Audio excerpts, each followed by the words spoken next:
न संघर्ष न तकलीफें तो फिर क्या मजा है जीने में। न संघर्ष न तकलीफें तो फिर क्या मजा है जीने में।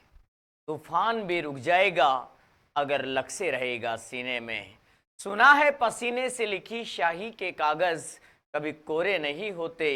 जो करते हैं मेहनत उनके सपने कभी अधूरे नहीं होते, अधूरे नहीं होते। नमस्कार साथियों, स्वागत आप सभी का हमारे YouTube प्लेटफॉर्म पर।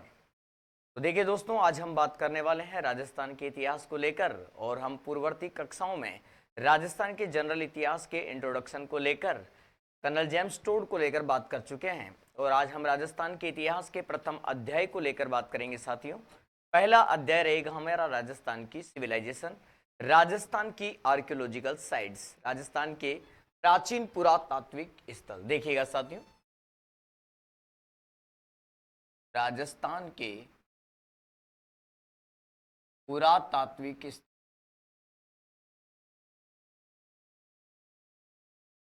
आर्कियोलॉजिकल साइट राजस्थान की जितनी भी है उनको लेकर आज साथियों हम चर्चा करने वाले हैं।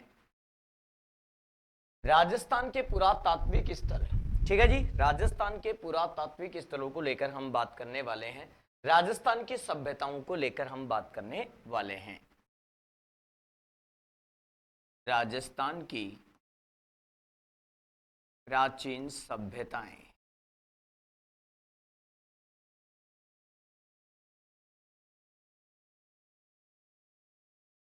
राजस्थान की प्राचीन सभ्यताओं को लेकर हम बात करने वाले हैं। राजस्थान के एंसेंट सिविलाइजेशन को लेकर हम बात करने वाले हैं। देखिएगा साथियों, अगर हम बात करें, यदि हम पुरातात्विक स्थलों की बात करते हैं राजस्थान के संदर्भ में, तो देखिए साथियों, सबसे पहली बात अगर हम बात करें, राजस्थान पुरातत्व, राजस्थान पुरातत्व एवं सर्वेक्षण विभाग, सर्वेक्षण विभाग, राजस्थान पुरातत्व एवं सर्वेक्षण विभाग, अगर हम बात करें तो राजस्थान आर्कियोलॉजिकल सर्वे डिपार्टमेंट जो हमारा है राजस्थान में। दोस्तों, पहली मैं बात बता दूं साथियों, यह प्रश्न रिट लेवल फर्स्ट के अंदर, मेंस के अंदर पूछा गया था साथियों। इसी बार जो एग्जाम हुआ शिक्षक भर्ती के अंदर, उसमें रिट लेवल 1 के अंदर यह प्रश्न पूछा गया साथियों। यह भी आप लोगों को ध्यान रखना है 2023 के अंदर। तो राजस्थान पुरातत्व सर्वेक्षण विभाग जो है साथियों, इसकी स्थापना कब की गई है साथियों? तो इसकी स्थापना की गई है जयपुर के अंदर। और स्थापना कब की गई है यह तुम्हें ध्यान रखना है साथियों,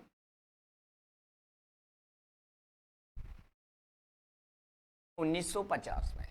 इसके विभाग की जो स्थापना की गई है ये 1950 में की गई है साथियों। और कहाँ की गई है?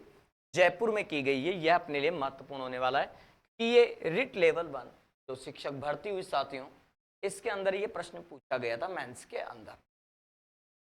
यदि हम बात करना चाहें साथियों पुरातत्व एवं सर्वेक्षण विभाग के साथ, इसके द्वारा एक पत्रिका निकाली जाती है राजस्थान पुरातत्व एवं सर्वेक्षण विभाग के द्वारा।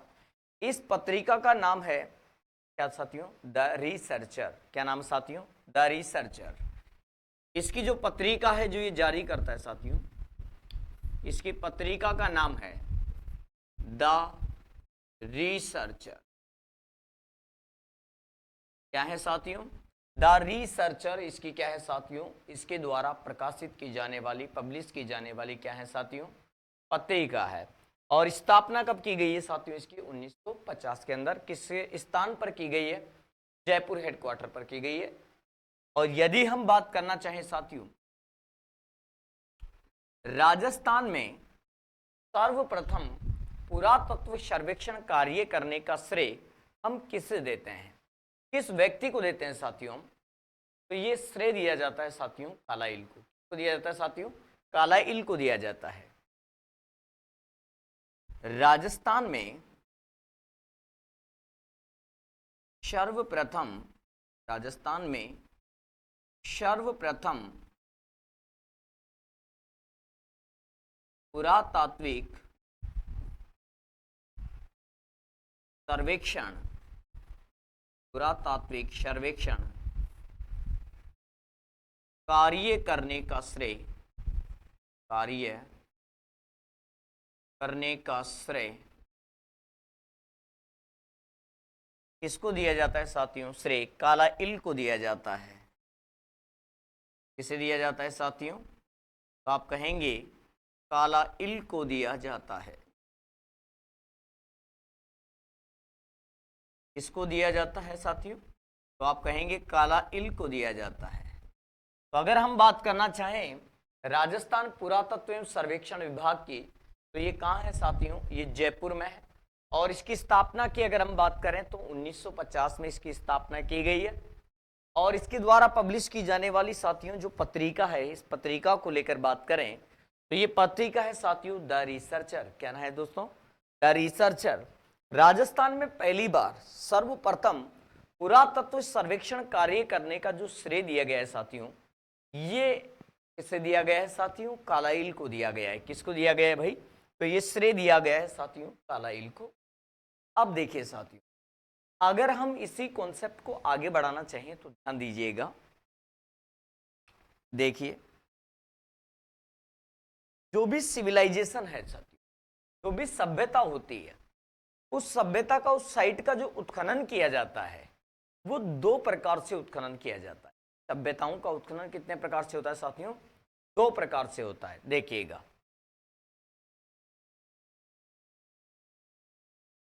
सभ्यताओं का उत्खनन,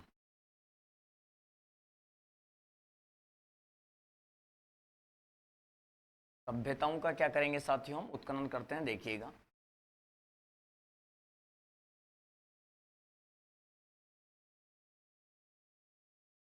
और ये जो उत्खनन है साथियों, ये दो प्रकार से किया जाता है। साइट का जो उत्खनन किया जाता है सिविलाइजेशन का, ये उत्खनन दो प्रकार से किया जाता है। अब देखिए साथियों, ये जो दो टाइप हैं उत्खनन के, दो प्रकार जो हैं साथियों, इनको लेकर अगर मैं बात करना चाहूं तो एक होता है अभिलंबवत उत्खनन और एक होता है साथियों क्षैतिज उत्खनन। दो टाइप हैं इसके हमारे पास, एक अभिलंबवत उत्खनन और एक क्षैतिज उत्खनन। अब हम दोनों प्रकार के देखते हैं कि किस स्थिति में कौन सा उत्खनन किया जाता है। बेहतरीन दोनों में से कौन सा उत्खनन है, इसको लेकर भी हम चर्चा करते हैं। देखिए, एक होता है साथियों अभिलंबवत उत्खनन। अभिलंबवत उत्खनन,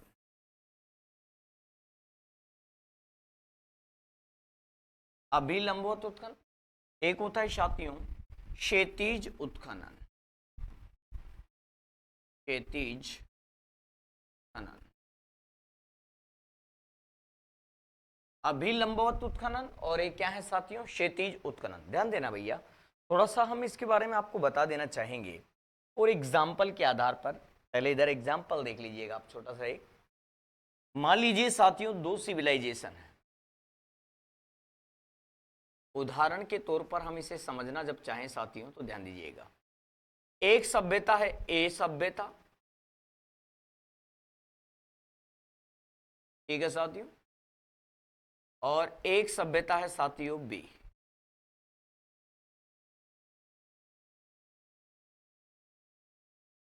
कि दो सभ्यताओं में ही हम देखेंगे कि अभिलंबवत उत्खनन कैसे होता है और क्षैतिज उत्खनन कैसे होता है।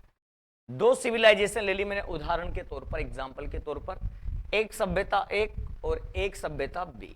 ठीक है साथियों, मान लीजिए दोनों प्राचीन सभ्यताएं हैं और दोनों किसी कारणवश, प्राकृतिक कारणवश या एवरीवन किसी भी कारणवश इन दोनों सभ्यताओं का पतन हो गया। अब पतन होने के बाद हुआ क्या साथियों?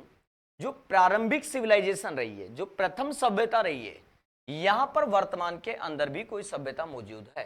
यानी कि वर्तमान में यहां पर लोग घर बनाकर रहते हैं, इसके ऊपर यहां पर जीवित सभ्यता मौजूद है। क्या है साथियों? यहां पर जीवित सभ्यता है। इसके ऊपर क्या है साथियों? जीवित सभ्यता मौजूद है। इस सिविलाइजेशन के ऊपर क्या बनी हुई है? कोई जीवित सभ्यता है, वर्तमान सभ्यता बनी हुई है, वर्तमान घर बने हुए हैं और पब्लिक इस पर क्या करती है साथियों? निवास करती है। पहली स्थिति। सेकेंड स्थिति में क्या है साथियों? यहां पर केवल टीला है, इसके ऊपर कोई जीवित सभ्यता मौजूद नहीं है।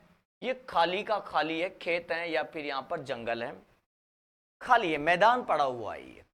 अब होगा क्या साथियों, जब हम इस स्थिति में आएंगे, प्रारंभिक स्थिति में, प्रथम स्थिति में, तो यहां आने पर हम एक चीज नोटिस करेंगे कि भाई जो सभ्यता जीवित है उसके अस्तित्व को तो हम चुनौती दे नहीं सकते।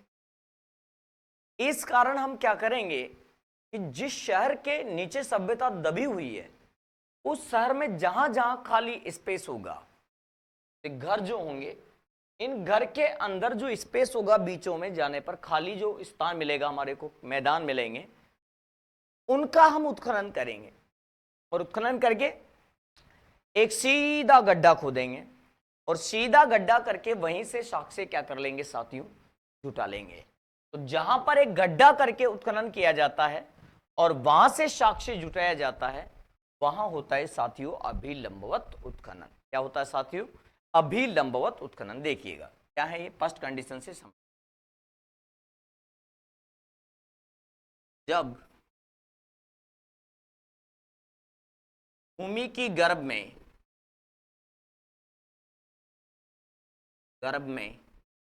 दबी सभ्यता पर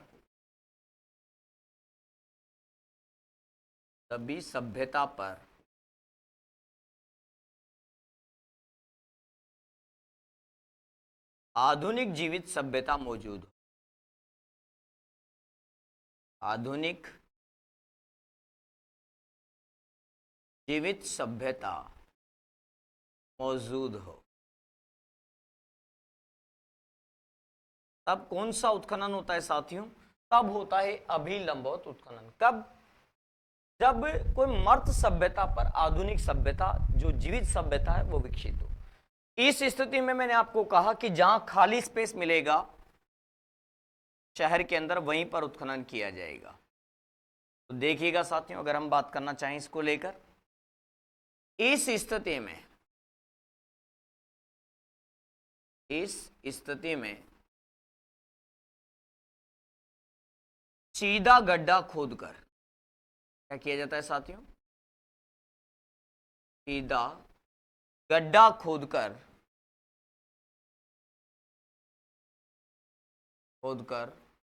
उत्खनन किया जाता है।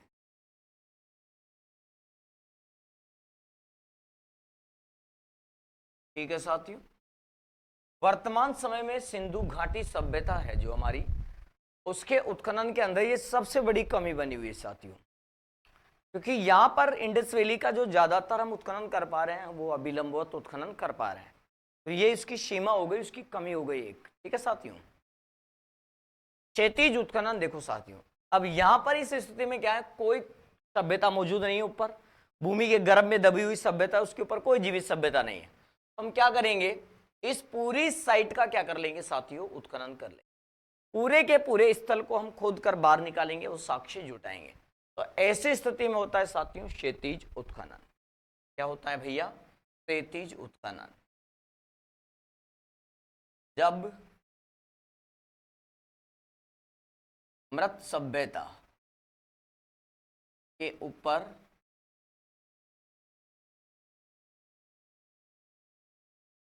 जीवित सभ्यता न हो, जीवित सभ्यता नहीं हो, कोई जीवित सिविलाइजेशन इसके ऊपर नहीं होनी चाहिए साथियों। और अगला जो फैक्ट है साथियों, वो भी ध्यान दीजिएगा आप लोग,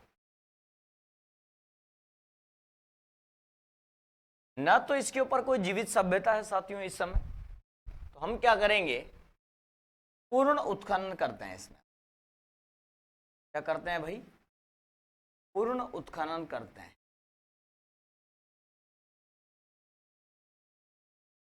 तो ये क्या होता है साथियों, सभ्यता के उत्खनन का श्रेष्ठ तरीका होता है, श्रेष्ठ विधि है ये उत्खनन की।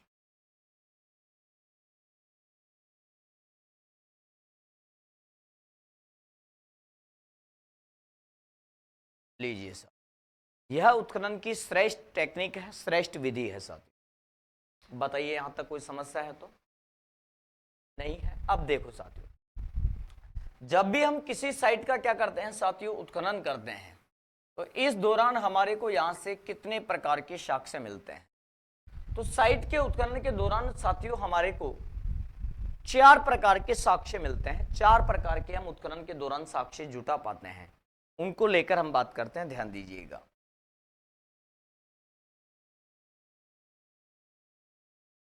देखते हैं हम साथियों।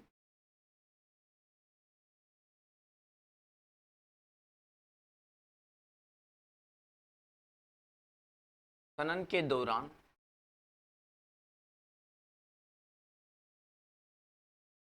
चार प्रकार के अवशेष मिलते हैं, साक्ष्य मिलते हैं।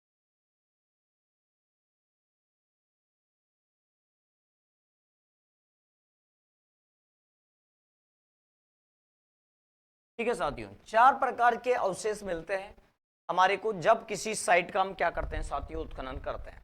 अब देखना चाहेंगे साथियों वो कितने प्रकार के हैं, 4, और कौन कौन से हैं। हो सकता है साथियों जब हम उत्खनन करें तो यहां से हमारे को कोई अभिलेख मिल जाए। क्या मिल जाए साथियों,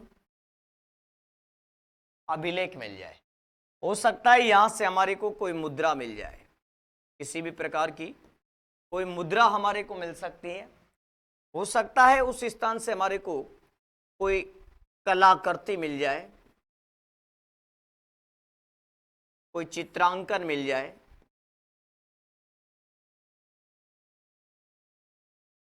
और हो सकता है वहां से किसी भी प्रकार की कोई वस्तु मिल जाए। इस प्रकार से हमारे को 4 प्रकार के वहां से साक्ष्य जुटाने को मिलते हैं। अभिलेख मिल सकता है, मुद्रा मिल सकती है, कलाकृति मिल सकती है, और हमारे को क्या मिल सकती है साथियों, कोई वस्तु मिल सकती है। बताइए यहां तक अगर आपको कोई समस्या है साथियों तो आप बता सकते हैं, फिर हम आगे बढ़ने का प्रयास करते हैं। देखिए साथियों, आई होप, मैं आशा करता हूं आप समझ पा रहे हैं। ज़्यादा से ज़्यादा सेशन को आप लाइव कीजिएगा, इसको ज़्यादा से ज़्यादा शेयर कीजिएगा। जी जी बिल्कुल क्लियर हुआ आपका ही। जी आगे देखो भाई। अब देखो भाई, इसी कॉन्सेप्ट को मैं आगे ले लेता हूं आगे। अब हम पहली सिविलाइजेशन को बात कर लेते हैं लेकर। पहली साइट है अपने पास कौन सी भाई, कालीबंगा आर्कियोलॉजिकल साइट। कालीबंगा सभ्यता को लेकर हम बात करते हैं साथियों। पहली साइट है जी हमारी कालीबंगा।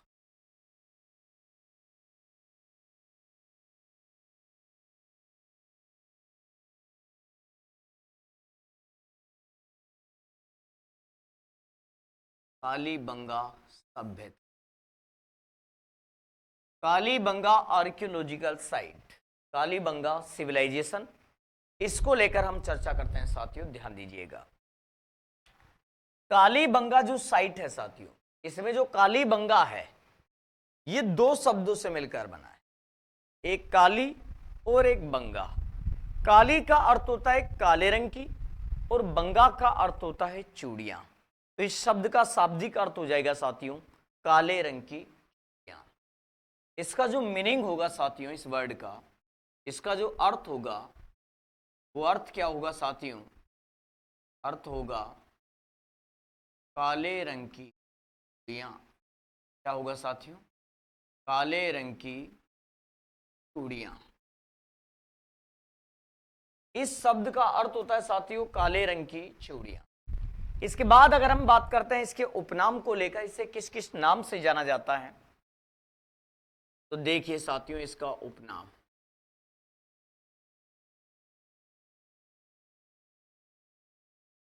उपनाम को लेकर अगर बात करता हूं इस साइट के उपनाम को लेकर, तो ध्यान दीजिएगा दोस्तों। उपनाम देखिएगा, फर्स्ट नंबर, इसे कहा जाता है ब्रॉन्ज एज सिविलाइजेशन, कांस्य युगीन सभ्यता। क्या कहते हैं साथियों इसे, इसे कहते हैं कांस्य युगीन सभ्यता। ब्रॉन्ज एज सिविलाइजेशन के नाम से इसको जाना जाता है साथियों। ठीक है, इसके अलावा ब्रॉन्ज एज सिविलाइजेशन कहा जाता है, इसके अलावा इसे प्राक हड़प्पा कालीन सभ्यता कहा जाता है। प्राक हड़प्पा कालीन सभ्यता, यह पूछा जाता है साथियों, इसके बारे में पूछा जाता है। कालीबंगा है एक प्राक हड़प्पा कालीन सभ्यता है साथियों। इम्पोर्टेंट लगा दीजिएगा, यह प्रश्न भी एग्जाम ऑब्वियस से इम्पोर्टेंट बनता है, पूछ लिया जाता है साथियों। कालीबंगा हड़प्पा कालीन सभ्यता है और ये प्राक हड़प्पा कालीन सिविलाइजेशन रही है। इसके बाद अगर हम बात करें साथियों, तो इसे कहा जाता है साथियों दीनहीन बस्ती। इस सभ्यता में जब हमने उत्खनन किया तो यहाँ पर हमारे को कच्ची मिट्टी से निर्मित क्या मिले साथियों, भवन मिले। इस कारण इसे कहा जाता है दीनहीन बस्ती। क्या कहा जाता है साथियों, इसे कहा जाता है दीनहीन बस्ती। दीनहीन बस्ती, दीनहीन बस्ती के नाम से जाना जाता है। इसके अलावा अगर हम बात करना चाहें साथियों इसी साइट को लेकर, तो देखिए इसी सभ्यता को कहा जाता है सरस्वती, सरस्वती द्रसद्वती, द्रसद्वती सभ्यता। इसे कहा जाता है साथियों सरस्वती द्रसद्वती सभ्यता, क्योंकि ये सरस्वती नदी जो वर्तमान घग्गर नदी है उसके किनारे पर यह सिविलाइजेशन विकसित हुई। इसी के किनारे ये फली फूली और इसी के किनारे इसका पतन हो गया। तो देखिए साथियों आगे, इसके अतिरिक्त अगर हम बात करना चाहें इसके अदर नाम को लेकर, अन्य नाम को लेकर, तो देखिएगा साथियों इसे कहा जाता है, देखिएगा राजस्थान में नगरीय क्रांति का प्रतीक, प्रथम नगरीय क्रांति का प्रतीक। राजस्थान में प्रथम नगरीय क्रांति का प्रतीक।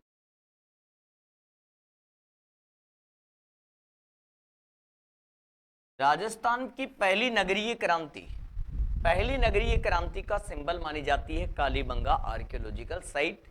यह भी साथियों तुम्हें ज्ञात होना चाहिए। आगे देखो साथियों, इसके अलावा अगर हम बात करें इस कालीबंगा साइट को लेकर साथियों, तो इसमें देखिएगा राजस्थान में सिंधु सभ्यता के विकास की परिचायक। इससे ही पता चलता है कि राजस्थान में सिंधु सभ्यता मौजूद थी, इसका विकास हुआ इंडस का राजस्थान में। यह बात संबंधित है किससे साथियों, कालीबंगा से। तो राजस्थान में सिंधु सभ्यता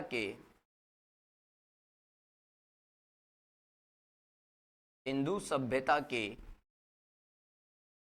विकास की परिचायक, विकास की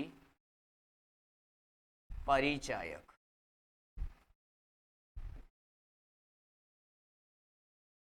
विकास की परिचायक कहते हैं साथियों।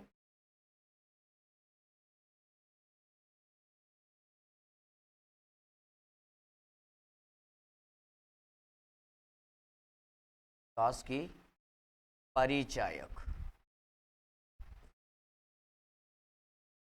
इसके साथ अगर हम बात करना चाहें साथियों इसी साइट को लेकर, तो इसे सिंधु घाटी सभ्यता की तीसरी राजधानी कहा जाता है।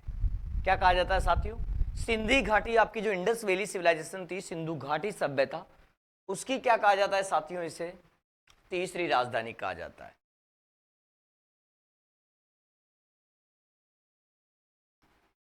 सिंधु सभ्यता की तीसरी राजधानी।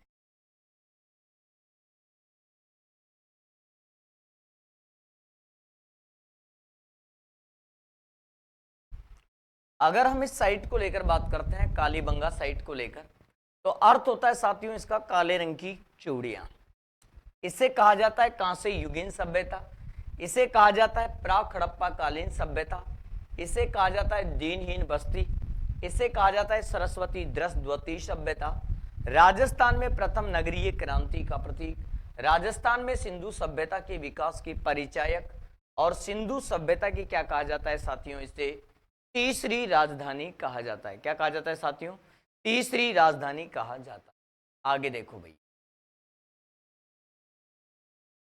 यदि हम बात करना चाहें साथियों कालीबंगा साइट को लेकर, तो इसकी स्थिति को लेकर हम बात करते हैं कि जिले में, इसको लेकर हम बात करते हैं। तो देखिए साथियों, स्थिति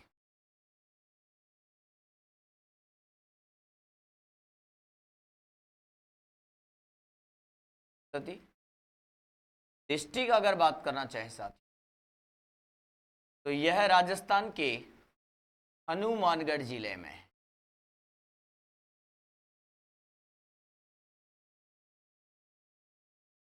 राइट आंसर साथियों यही है कि राजस्थान के हनुमानगढ़ जिले में है।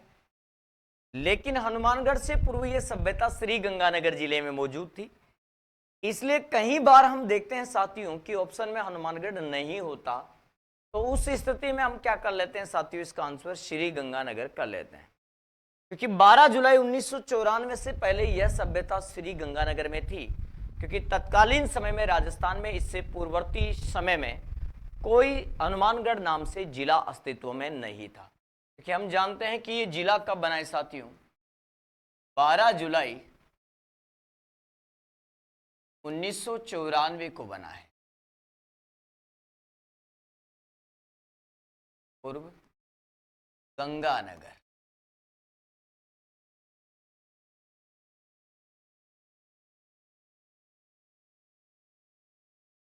ठीक है साथियों,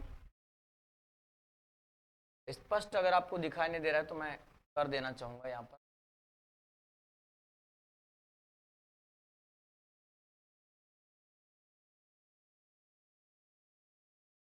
बारह जुलाई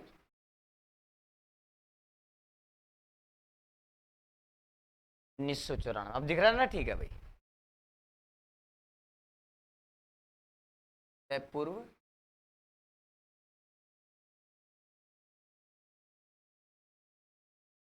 श्री गंगानगर जिले।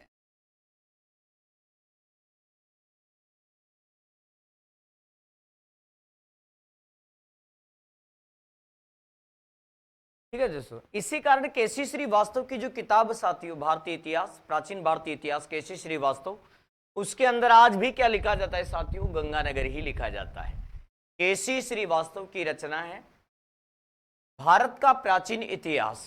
इसके अंदर अगर हम बात करते हैं साथियों, तो जिला क्या दिया गया है इस साइट का, श्री गंगानगर दिया गया है।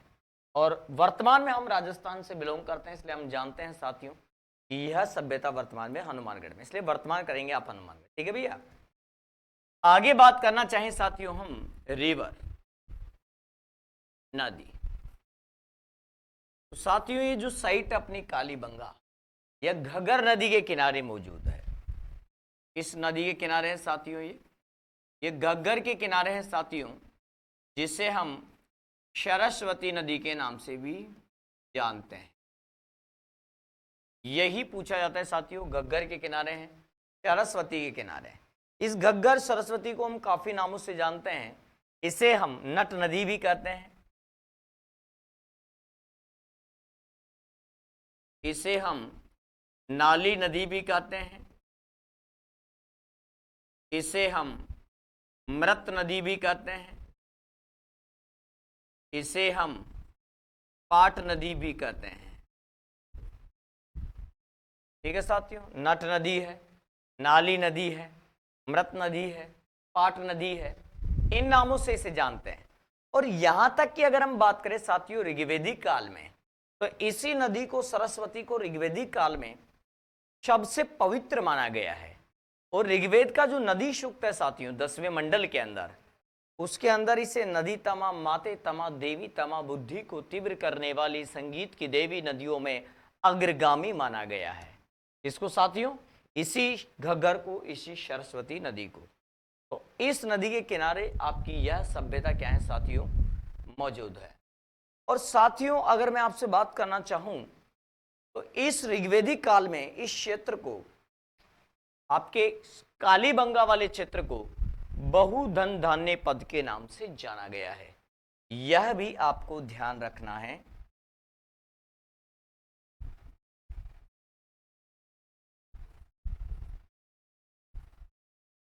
ऋग्वेदिक काल में इस क्षेत्र को,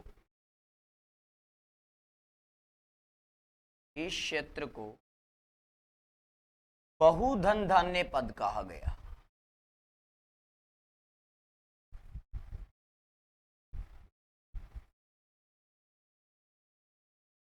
बहुधन धान्य पद कहा गया। तो ऋग्वेदिक काल में हमारे इस एरिया को साथियों किस नाम से जाना गया है? बहुधन धान्य पद के नाम से जाना गया है। तो ये था साथियों आपका, जी बिल्कुल, कालीबंगा साइट का जनरल इंट्रोडक्शन दिया है साथियों। आगे बढ़ना चाहेंगे आप, एक बार स्क्रीनशॉट ले लीजिएगा। ठीक है, वे बढ़ते हैं, देखिएगा आगे, इसी साइट को आगे लेते हैं साथियों। देखिए साथियों, अब इसकी खोज को लेकर हम बात करते हैं। आपकी जो कालीबंगा साइट है साथियों, इसकी खोज को लेकर हम बात करते हैं। खोज कब की गई इसकी?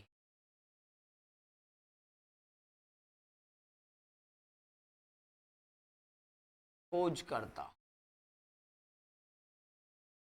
इसके साथ एक चीज और बता दूं साथियों मैं आपको, पहले सर्वप्रथम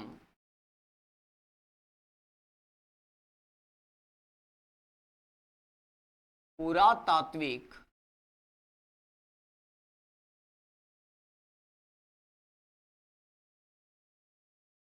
स्थल के रूप में पहचान की।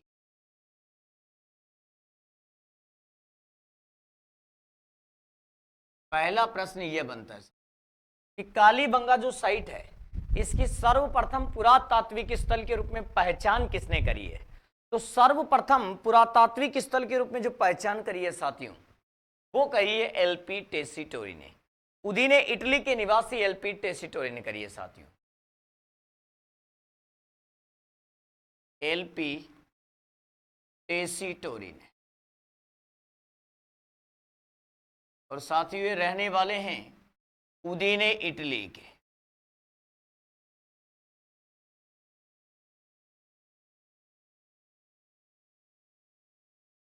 कहां के रहने वाले साथियों? ये उदीने इटली के रहने वाले हैं। ठीक है ना साथियों, ध्यान रखना। इनके बारे में भी हम पढ़ेंगे जब बीकानेर का इतिहास पढ़ेंगे, महाराजा गंगा सिंह, उस समय इनके बारे में हम पढ़ेंगे। धोरारा धोरी के नाम से, इनके नाम से पढ़ेंगे हम इन्हें। इसके साथ अगर हम बात करना चाहें साथियों तो ध्यान दीजिएगा, इसी को लेकर हम बात करते हैं, ध्यान दीजिएगा। इसके साथ अगर हम बात करना चाहें साथियों तो ध्यान दीजिएगा। सर्वप्रथम पुरातात्विक स्थल के रूप के बाद में हम देखते हैं खोजकर्ता। कालीबंगा सभ्यता की खोज किसने करी? इसकी खोज किसने करी है साथियों? तो इसकी खोज को लेकर अगर हम बात करना चाहें साथियों, कि खोज करने वाले व्यक्ति को लेकर, तो ध्यान दीजिएगा। खोज करता है साथियों इसका अमलानंद घोष।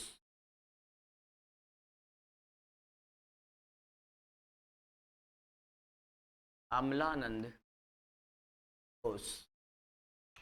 अमलानंद घोष ने 1952 में इस सभ्यता की क्या करी साथियों? खोज करी।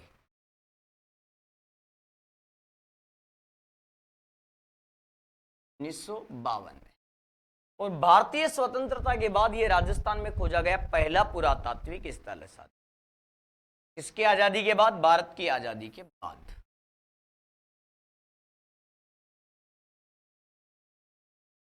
भारतीय स्वतंत्रता के बाद,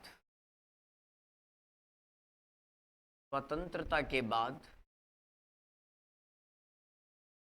राजस्थान में खोजा गया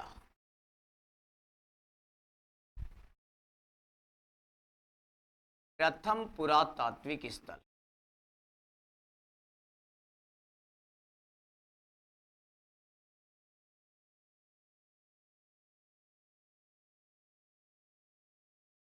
भारत की आजादी के बाद राजस्थान का खोजा गया पहला पुरातात्विक स्थल रहा है साथियों कालीबंगा, जबकि भारत में रहा है साथियों रोपड़।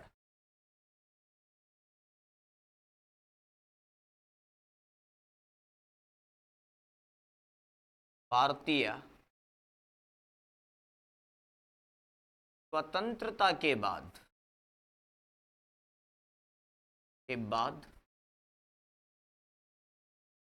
भारत में खोजा गया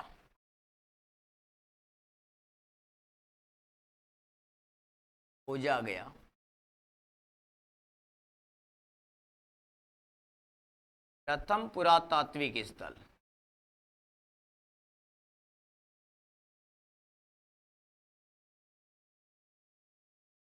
चल रहा है साथियों रोपड़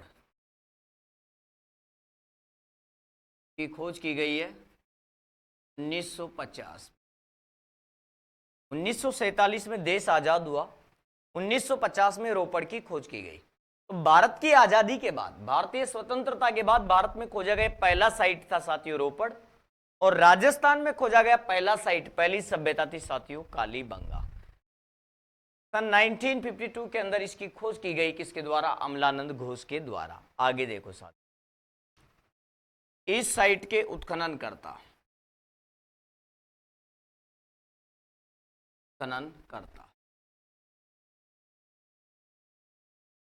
तो पहली बार तो उत्खनन किया साथियों अमलानंद घोष ने, ए घोष ने। सर्वप्रथम उत्खनन किया।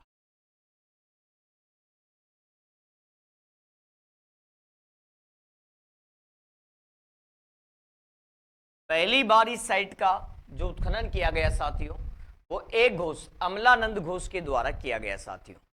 इनके बाद अगर हम बात करना चाहें, दूसरे विद्वान रहे साथियों बीवी लाल और बीके थापर।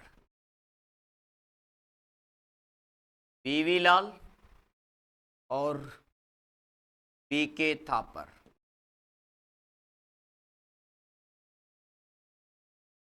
ब्रजवासी लाल और बालकृष्ण थापर, इन्होंने वृहत उत्खनन किया इस साइट का साथियों, और इन्होंने 1961-62 में इस साइट का उत्खनन किया। BSER class 10th। माध्यमिक शिक्षा बोर्ड, राजस्थान के जो बोर्ड है साथियों माध्यमिक शिक्षा का, board of secondary education in Rajasthan, BSR, माध्यमिक शिक्षा बोर्ड राजस्थान की कक्षा 10 की किताब के अनुसार इन साथियों ने, बीवी लाल और बीके थापर ने 1961-62 में इस सभ्यता का क्या करा साथियों? उत्खनन किया। ध्यान रखना साथियों 61-62 में केवल इन दो लोगों के अनुसार है। बीवी लाल और बीके थापर के निर्देशन में इस साइट का उत्खनन 61-62 में किया गया, लेकिन पूरा उत्खनन इस साइट का, इस सभ्यता का 1961 से लेकर 1969 तक हुआ। क्योंकि साथियों अगर मैं बात करना चाहूं इसको लेकर, तो एक पुस्तक चलती है साथियों राजस्थान इतिहास का सर्वेक्षण। इस पुस्तक के अनुसार अगर हम बात करते हैं साथियों, तो इसमें बताया गया 1961 से 69। और जब आप कालीबंगा साइट चले जाएंगे, और कालीबंगा जब साइट में जाकर आप वहां पर लगे हुए नोटिस बोर्ड पढ़ेंगे साथियों, तो उस नोटिस बोर्ड में भी आपको क्या मिलेगा कि इस सभ्यता का उत्खनन 1961 से लेकर 1969 तक किया गया, 1961 से लेकर 1969 तक। देखिए साथियों, चौथे नंबर पर है साथियों MD खर्रे। ये फर्स्ट ग्रेड में पूछा गया नाम था इस बार, यहां तक पूछ लिया गया साथियों MD खर्रे। इसके बाद JP जोशी। कई लोग इसे साथियों JV जोशी लिख देते हैं। और मजे की बात मैं आपको बता देना चाहूंगा साथियों JP जोशी को लेकर, जो ये पुरातात्विक संग्रहालय है ना कालीबंगा का, वहां पर इसका नाम लिखा गया है JP जोशी, और वही नाम मैंने आपको लिखवाया साथियों JP जोशी, न कि JV जोशी। JP जोशी। इसके अलावा SP जैन।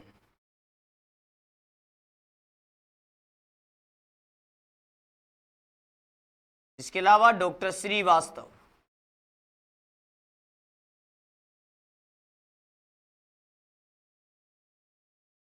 इन लोगों ने इस साइट का क्या किया साथियों? उत्खनन किया। इन सबका इस साइट के उत्खनन में योगदान रहा, और इस साइट का जो पूरा उत्खनन हुआ साथियों कंप्लीटली, यह पूर्ण उत्खनन हुआ साथियों, उत्खनन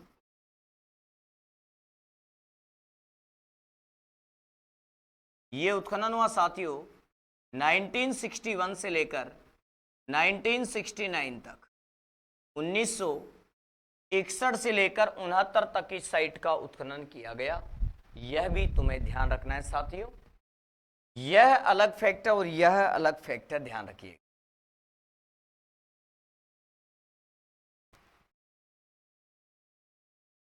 यह फैक्ट अलग है साथियों, इसको लेकर मैंने बात करी है, ये माध्यमिक शिक्षा बोर्ड का है, ठीक है साथियों। और यह जो डाटा है साथियों, यही ऑथोरेटिक डाटा है, कंप्लीट उत्खनन इसी टाइम पीरियड में हुआ। ठीक है भैया, बताइए कोई दिक्कत हो तो यहां तक स्क्रीनशॉट लेना चाहिए तो आप ले सकते हैं, आगे बढ़ना चाहेंगे हम। ठीक है जी, बहुत बढ़िया।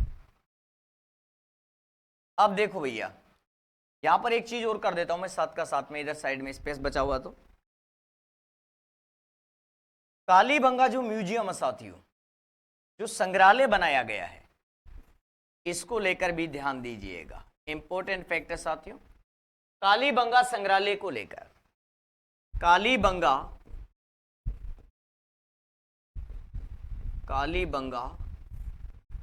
पुरातात्विक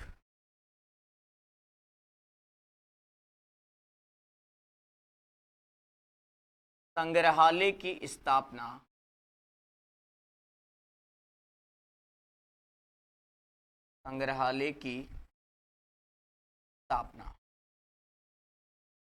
तो इसकी जो स्थापना की गई है साथियों, ये 1985-86 में की गई है।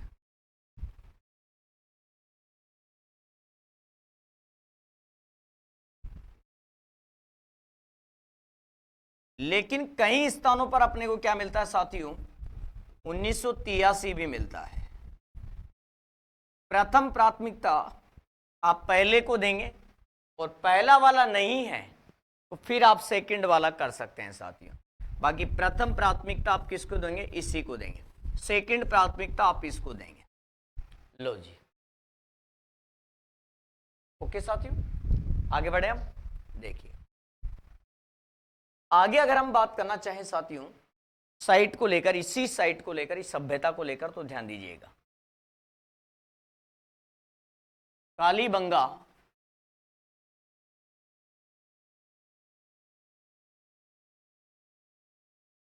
सभ्यता की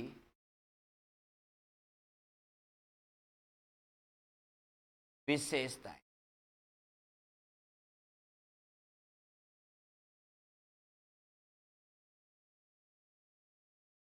कालीबंगा साइट की विशेषताएं, इस सभ्यता की विशेषताओं को लेकर हम बात करेंगे साथियों। यहां से प्रश्न पूछे जाते हैं। पहला देखिएगा साथियों, अगर हम बात करना चाहें तो इसका उत्खनन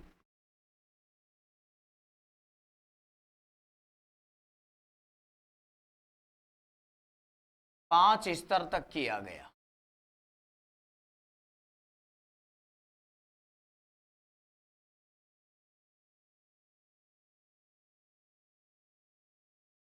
यह प्रश्न लगातार पिछले भर्तियों के एग्जामों में पूछा गया है साथियों, इंपोर्टेंट है। कालीबंगा का जो उत्खनन है यह कितने स्तर तक किया गया है साथियों, तो ये 5 स्तर तक उत्खनन किया गया है साथियों। ध्यान रखने का प्रश्न है, अच्छा प्रश्न है, और लगातार एग्जाम्स में पूछा जा रहा है भैया। सेकंड फैक्ट देखिएगा साथियों, कालीबंगा को लेकर अगर हम बात करना चाहें तो कालीबंगा जो साइट है साथियों, ये एक नगरीय सभ्यता थी।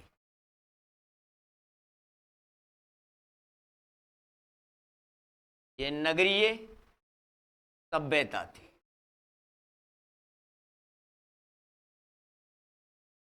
कैसी साइट थी भैया, ये नगरीय साइट थी। तीसरी विशेषता क्या है साथियों, नगरीय साइट के साथ अगर हम बात करना चाहें इसी साइट को लेकर, जी बिल्कुल नगरीय सभ्यता थी। और यदि हम बात करें तो कांस्य युगीन थी। पीछे देखा था हमने, कांस्य युगीन सभ्यता है।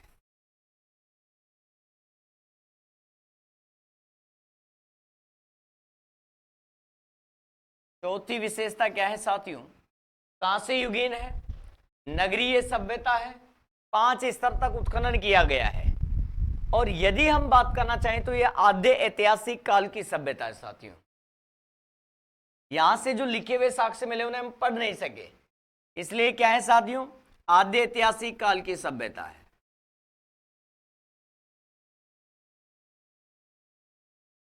आद्य ऐतिहासिक काल से संबंधित है।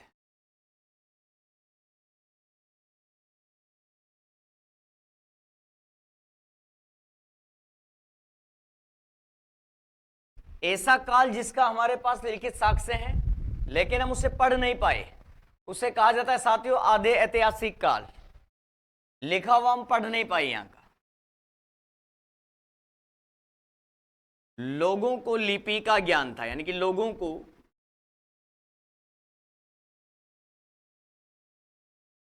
अक्षर ज्ञान था।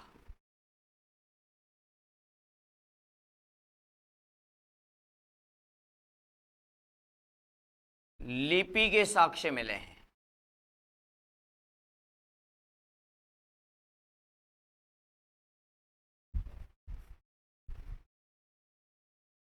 ठीक है साथियों, लोगों को लिपि की जानकारी थी, लिपि के बारे में लोग जानते थे। और यहां की जो लिपि है साथियों,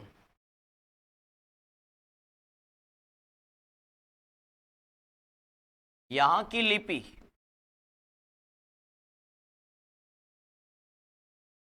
वो है साथियों सेंधव लिपि।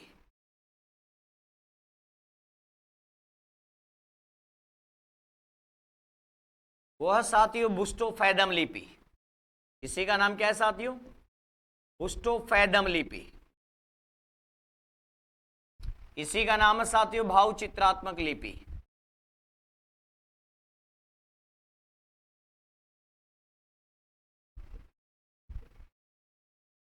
इसी का नाम है साथियों अज्ञात लिपि, क्योंकि आज तक इसे पढ़ा नहीं जा सका।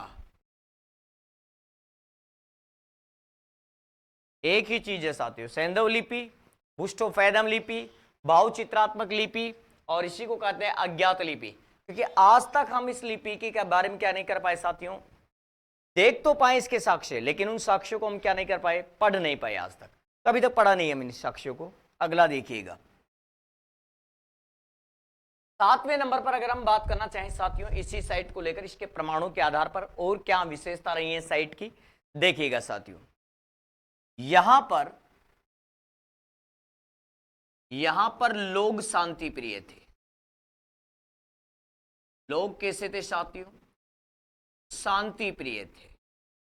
अब आपके जहन में एक सवाल बन रहा है, मन में एक सवाल बन रहा है कि साहब कहां कैसे सिद्ध हुआ कि लोग शांति प्रिय थे? तो देखिए दोस्तों, यहां से युद्ध की सामग्री नहीं मिली, युद्ध आयुध नहीं मिले हैं, यहां से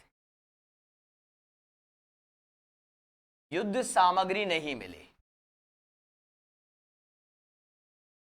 इससे पता चलता है कि लोग क्या थे साथियों? शांति प्रिय थे। किसी भी प्रकार का तलवारबाजी का, बालेबाजी का, बंदूकबाजी का कोई हमारे को यहां से साक्ष्य नहीं मिला, युद्धों का कोई साक्ष्य नहीं मिला। इस कारण हम कह सकते हैं लोग शांति प्रिय थे। अगली विशेषता देखो साथियों, यदि हम इस साइट की बात करें तो लोग, यहां के लोग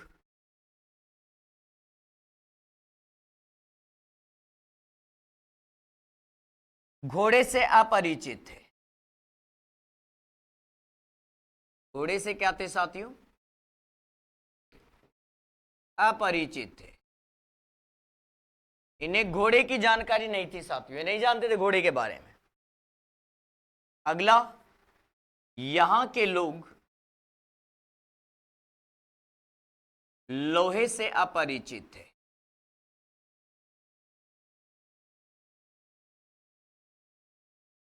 लोहे से भी क्या थे साथियों? ये अपरिचित थे। इन लोगों को लोहे की भी जानकारी नहीं थी साथियों, लोहे के बारे में भी ये लोग नहीं जानते थे। इसके अलावा अगर बात करें तो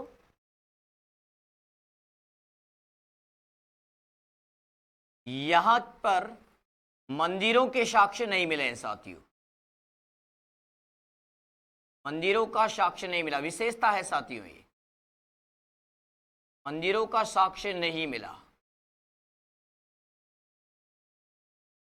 किसी भी प्रकार के मंदिर का यहां से साक्ष्य हमें नहीं मिला है साथियों, कालीबंगा से। नहीं ये लोहे के बारे में जानते थे, नहीं ये घोड़े के बारे में जानते थे, और नहीं हमें यहां पर किसी प्रकार के किसी मंदिर के क्या मिले हैं साक्ष्य मिले हैं।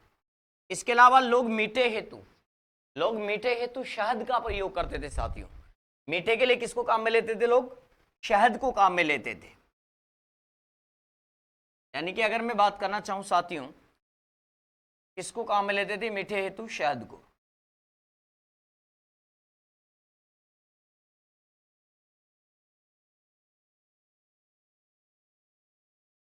लोग मिठास के लिए शहद को काम में लेते थे।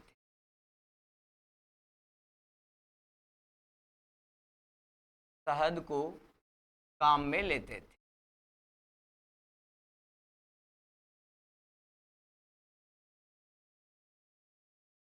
किसको काम में लेते थे साथियों? शहद को काम में लेते थे। ठीक है, बताइए यहां तक कोई दिक्कत हो बताइए साथियों। नहीं है?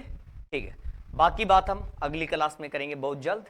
बने रहिएगा वीडियो के अंत तक हमारे साथ हमेशा, और ज़्यादा से ज़्यादा सेशन को क्या कीजिएगा साथियों? शेयर कीजिएगा, अपने मिलने वाले साथियों को जोड़िएगा, क्योंकि मैं बेहतरीन से बेहतरीन क्लासें आपके सामने लाने का प्रयास कर रहा हूँ। इसलिए आप भी दिल खोलकर हमारा साथ दीजिए। बाकी मज़ा आपको भी आने वाला है, मज़ा हमारे को भी आने वाला है। जय हिंद, जय भारत, भारत माता की